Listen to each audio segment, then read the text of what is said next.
서울대 언어학과 재학 중인 이규호라고 하고, 저는 개인적으로 이제 시장님께서 디자인 서울 정책을 하시면서 하셨던 많은 정책 덕분에 많은 수혜를 받았고, 또 그 덕분에 이제 저도 시장님에 대해서 굉장히 좋게 생각하고, 그다음에 강연도 정말 인상 깊게 잘 들었습니다. 근데 제가 강연 도중에 사실 생각하면서 좀 질문 드리고 싶었던 게 크게 한 두 가지 정도가 있었는데요. 그 첫 번째는 강의 그 초반에 언급해 주신 그 대중국 정책 이런 부분을 많이 말씀해 주셨는데, 시장님께서도 아시다시피 그 중국 현 정부는 사드 정책에서도 이게 볼 수 있다시피 이제 본인들이 진짜 이거는 수 틀린다 싶으면 앞뒤를 안 가리고 어떻게 보면 좀 무모하게 나갈 수도 있다는 것을 실제로 보여줬습니다. 근데 이제 제가 개인적으로 현 정권에 좀 불만인 것 중에 하나가, 이제 지금 제일 현생 문제 큰 이제 미세먼지 같은 그런 현안이 생기면 나중에 혹시 시장님께서 대통령이 되셔도 이제 대중국 갈등이 좀 있을 수 있잖아요. 혹시 강경하게 아니면 나가시거나 아니면 현실적으로 어떤 방법으로 그 대중국 외교 문제를 좀 해결하실지 좀 구체적인 그 생각을 들어보고 싶고요.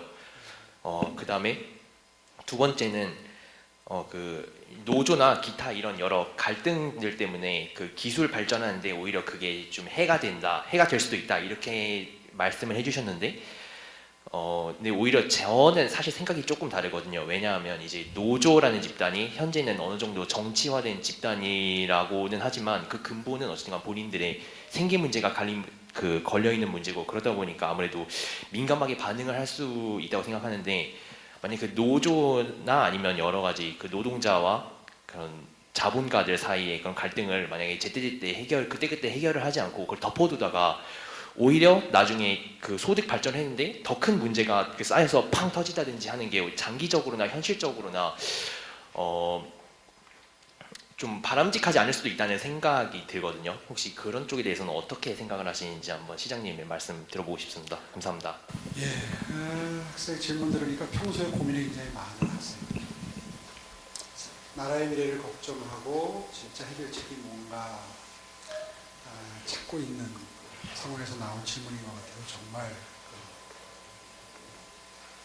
높이 평가하고 싶고요.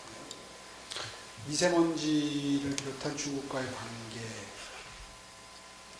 사실 약소국의 피해죠.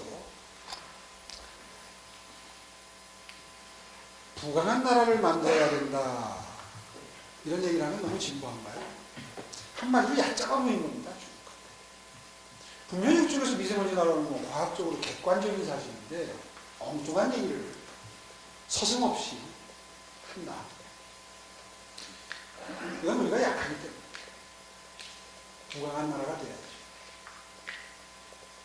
진보주의 정권은 부강한 나라보다는 국민 한 사람 한 사람의 행복, 삶의 질에 더 중점을 둡니다. 부강한 나라를 이야기하면 경기를 하죠. 부강이 방백해 주냐.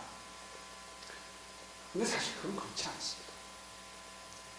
국민 개개인 한 사람 한 사람의 삶의 질이 높고 행복한 그런 나라를 만드는 것도 중요한 하나의 국가적인 목표라면, 또 하나는 국가적인 자존심이, 자부심이 내팽개쳐지는 그런 국가가 과연 국민들이 원하는 국가냐.